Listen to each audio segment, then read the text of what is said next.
Medios de comunicación con este alarmismo climático. ¿Cuál es la situación del agua en España? ¿Estamos tan mal como lo pintan? ¿Estamos a punto de ser el desierto del Sáhara? ¿O todavía estamos a tiempo para revertir la situación, si es que ya estamos mal como dice? Pues mira, yo voy a empezar con esto. Esto es poder. ¿Cuánto estarías dispuesto? Imagínate que no puedes, que no tienes agua, que quieres beber. ¿Qué estarías dispuesto a pagar por esto? Matar. Matar. Esto es el botijo del siglo XXI. Tú cuando antes ibas al campo y bebías del botijo a que nunca pagabas por ello. Este es el botijo del siglo XXI. ¿Por qué pagas por esto? Esto es poder. O sea, esto ahora mismo tiene pues, varias marcas con mucha influencia, grandes fondos de inversión que se ha quedado con esto.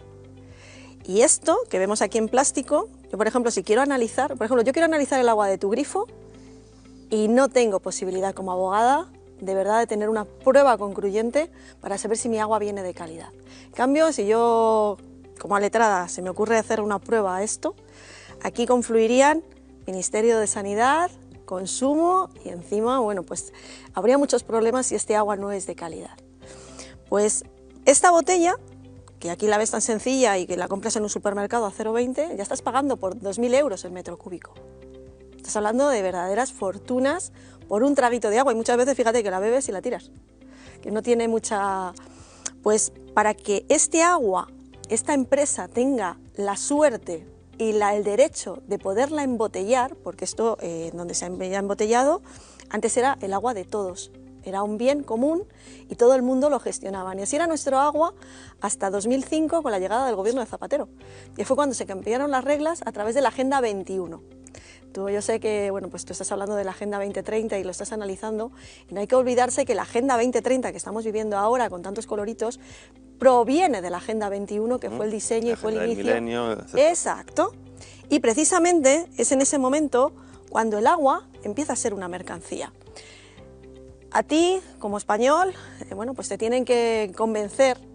Aquí en España se convence muy bien, o bien por miedo o bien por interés. O sea, el español somos así. O tienes miedo a perder lo que tienes, o tienes sobre todo interés porque vas a ganar mucho dinero. Y precisamente nunca se había pasado en nuestra tribu en la línea roja de que el agua fuera una mercancía. Y con la llegada precisamente de los fondos de inversión a quedarse con el agua embotellada, porque fue el origen de cómo llegar y de repente ese agua industrial, porque esto es agua industrial, o sea, tenemos tres tipos de agua, bueno, hay más, pero para que centremos, agua de boca, agua industrial y agua agrícola. Pues para que tú puedas tener derecho a tener esa concesión, esa cuota de asignación en ese gran mercado, ¿cómo puedo llegar a tenerlo y de verdad que sea mío? Pues muy sencillo, primero tengo que declarar sequía. Y por eso, sé que esto que le estoy diciendo, estoy yendo como a muchos lados, sí, es que pero luego lo vamos a hablar, pero para que lo entiendas es el encaje. Es que precisamente fue el gobierno de Cristina Narbona y el gobierno de Zapatero quien declara la primera declaración de sequía.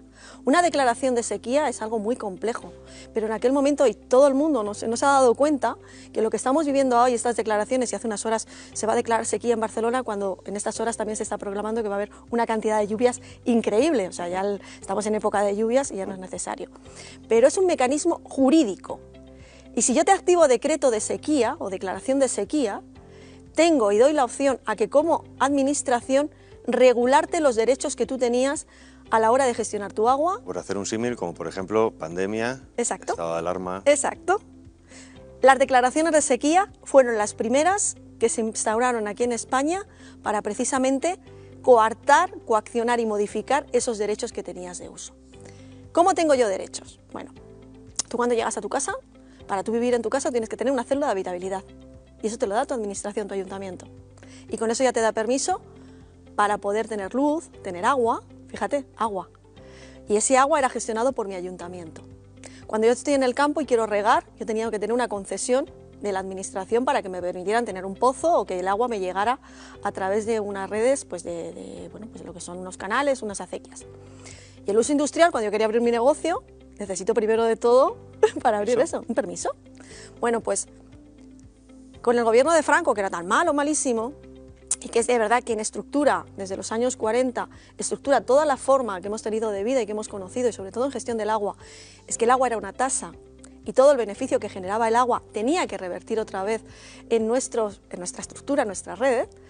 ese beneficio que generaba se reinvertía y era para que tuviéramos buen alcantarillado, que tuvieras agua de boca de calidad en tus casas. Fijaros, Toledo, la ciudad de Toledo, hasta los años 80 no tenía agua en el casco viejo de la ciudad. Y todo eso se fue pagando con el esfuerzo y que ese agua, cada vez que generaba dinero, volvía otra vez a reinventarse. Fue con el gobierno de Zapatero y con el gobierno de Cristina Narbona cuando eso se rompe. Y sobre todo con la llegada de la Unión Europea y con los fondos de inversión a través de la Directiva Marco del Agua. Pero fíjate si son astutos.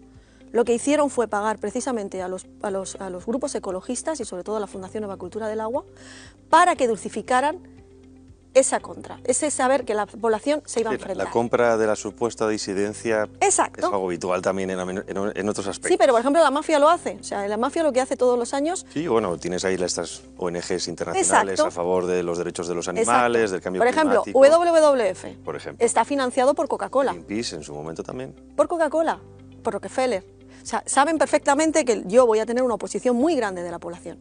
Entonces, lo que hago para frenar esa oposición, y cuando estamos hablando de que el agua es un bien común y que siempre lo hemos pensado que era lo mejor, ¿no? Pues que era generoso y que nadie se podía lucrar, además, incluso en los cantares de gesta, estoy hablando de la época del medievo, te hablaban de que ni rey más absoluto ni hombre más poderoso podía privar animal o bestia de agua.